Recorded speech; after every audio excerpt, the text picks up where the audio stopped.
ఒకటో తారీఖునే జీతాలు contract outsourcing ఉద్యోగులకు సైతం ఈ నెల నుంచే అమలు అన్ని శాఖలకు సర్కార్ సర్క్యులర్. ఇది దేనివల్ల? కవిత గారు విశారదన్ గారు చేపట్టిన ఉద్యమం వల్ల మొన్న ఇందిరా పార్క్ దగ్గర అవుట్సోర్సింగ్ ఉద్యోగస్తులు 8 గంటల పాటు ధర్నా నిర్వహించారు. 8 గంటల పాటు నిరసన కార్యక్రమాన్ని చేపట్టింది. ఆ కార్యక్రమానికి పెద్ద దిక్కుగా కవిత గారు విశారదన్ గారు మద్దతుగా వెళ్ళి కవిత గారు చాలా వాల్యుబుల్ పాయింట్స్ మాట్లాడింది. ఇది చదివిన తర్వాత చెప్తా. ఇప్పటికే ప్రతి నెల 1వ తారీఖున టెన్షన్గా ఉద్యోగస్తులకు జీతాలు చెల్లిస్తున్న రాష్ట్ర ప్రభుత్వం ఇకపై కాంట్రాక్ట్ అవుట్సోర్సింగ్ ఎంప్లాయీస్కి సైతం అదే రోజున జీతాలు ఇచ్చేందుకు ప్లాన్ చేస్తున్నది. అందుకోసం అన్ని శాఖలకు సర్క్యులర్ జారీ చేస్తున్నట్టు తెలిసింది. కాంట్రాక్ట్ అవుట్సోర్సింగ్ సేవలు అందించే ఏజెన్సీలకు వారం రోజుల ముందే బిల్లులు చెల్లించాలని ఆదేశించినట్టు సమాచారం. తద్వారా ప్రతి నెల 1వ తేదీన జీతాలు చెల్లించవచ్చని ప్రభుత్వం భావిస్తున్నది. ఏప్రిల్ మాసం జీతం మే 1వ తేదీన ఉద్యోగుల అకౌంట్లో పడే విధంగా ప్లాన్ చేస్తున్నట్లు తెలిసింది. 5 లక్షల మంది లబ్ధి. ఈ 5 లక్షల మంది ఉన్నారనేది కూడా మొన్న కవిత గారు చాలా స్పష్టంగా ప్రభుత్వానికి హెచ్చరిక చేస్తూ నొక్కి చెప్పిండ్రు. కాంట్రాక్టు అవుట్సోర్సింగ్ ఉద్యోగస్తులు 5 లక్షల మంది ఉన్నారు. ఆ 5 లక్షల కుటుంబాలు దినదిన గండంగా మారుతున్నాయి. అదే తెలంగాణ ఉద్యమంలో ఈ 5 లక్షల మంది గర్జించిండ్రు. కానీ అప్పటి ప్రభుత్వం బీఆర్ఎస్ ప్రభుత్వం ఈ 5 లక్షల మంది కాంట్రాక్ట్ అవుట్సోర్సింగ్ ఉద్యోగస్తులకు ఆదుకోలేదు, వాళ్ళని పర్మనెంట్ చేయలేదు. కాబట్టి అందులో అప్పుడు నేను కూడా భాగస్వామినే. కాబట్టి నన్ను క్షమించండి.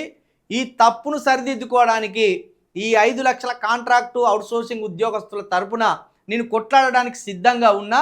ప్రభుత్వం మెడలు వంచుతాం, మేము విశారదన్ గారు కలిసి ప్రభుత్వం మెడలు వంచుతామని చెప్పిండ్రు అని వాళ్ళకు వార్నింగ్ కూడా ఇచ్చిండ్రు. ఏమన్నారు? కార్పొరేషన్ పెట్టాలి, ఈ దళారులు ఉండొద్దు, ఈ కాంట్రాక్ట్ అవుట్సోర్సింగ్ సంస్థలు ఉండొద్దు. వీటి వల్ల ఒక ఉద్యోగస్తునికి 30,000 జీతం ఇస్తే ప్రభుత్వం దాంట్లోకి వెళ్ళి సింహభాగం సగం వీళ్ళు తీసుకొని సగం ఈ కాంట్రాక్ట్ అవుట్సోర్సింగ్ ఉద్యోగస్తులకు ఇస్తాను. అది కూడా ప్రతి 2 నెలలకోసారి 3 నెలలకోసారి కొన్నిసార్లు 5 నెలలకోసారి కూడా పడిన దాఖలాలు ఉన్నాయి. ఈ వ్యవస్థ పోవాలంటే, ఈ దోపిడీ తగ్గాలంటే ఖచ్చితంగా అవుట్సోర్సింగ్ కాంట్రాక్ట్ ఉద్యోగస్తులకు కార్పొరేషన్ అనేది ఒకటి ఏర్పాటు చేసి డైరెక్టు జీతాలు అందులోనే జమ చేస్తే ఈ వీళ్లకు ఆదుకున్నట్టుంటుంది, వీళ్ళకు సాయం చేసినట్టు ఉంటుంది అని మొన్న కవిత గారు ప్రభుత్వాన్ని డిమాండ్ చేసింది. కవిత గారు విశారదన్ గారు కలిసి ఉమ్మడిగా డిమాండ్ చేసిందో లేదో 2 రోజులలో రిజల్ట్ వచ్చింది. ఇట్లుండాలి, ఏ అంశం పట్టుకొని ఎవరికి మేలు చేయాలనేది లీడర్లకు ఒక స్పష్టత ఉండాలి. వెలుగుమట్ల అంశం పట్టుకున్నారంటే ఓ 400 మంది కుటుంబాలకు వెంటనే అక్కడ ఇండ్లు జాగలు మంజూరు చేసింది ప్రభుత్వం.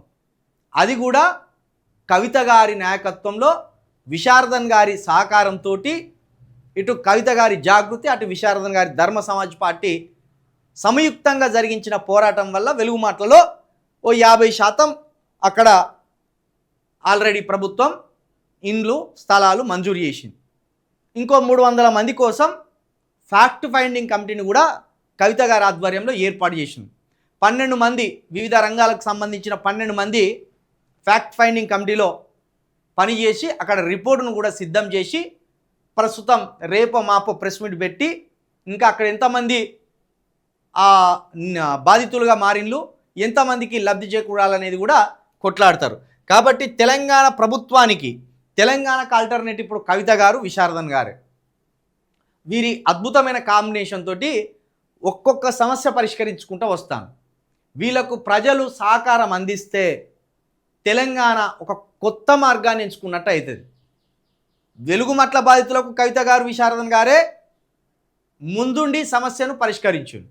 ఇప్పుడు అవుట్సోర్సింగ్ కాంట్రాక్ట్ ఉద్యోగస్తులకు సంబంధించి కూడా కవిత గారు విశారదన్ గారు ముందుబడి హెచ్చరికలు జారీ చేయడం వల్లనే వీళ్ళకు ప్రతి నెల 1వ తేదీనే జీతాలు వేస్తున్నామనేది కూడా ప్రభుత్వం తగ్గి ప్రకటించింది. ఇక రేపో మాపో సింగరేణి మెడికల్ బోర్డు కోసం కూడా కొట్లాడడానికి ప్రణాళికలు సిద్ధం చేసుకుంటున్నాం. ఒక్కొక్కటిగా తెలంగాణలో ఎన్ని సమస్యలు ఉన్నాయో అన్ని సమస్యల మీద కవిత గారి నాయకత్వంలో యుద్ధాన్ని ప్రకటించడానికి సిద్ధమే అవుతున్నాం. పార్టీ పెట్టినాక ఆ పోరాటం మరింత తీవ్ర స్థాయికి పోతుంది అనేది కూడా మేము చెప్పదలుచుకున్నాం.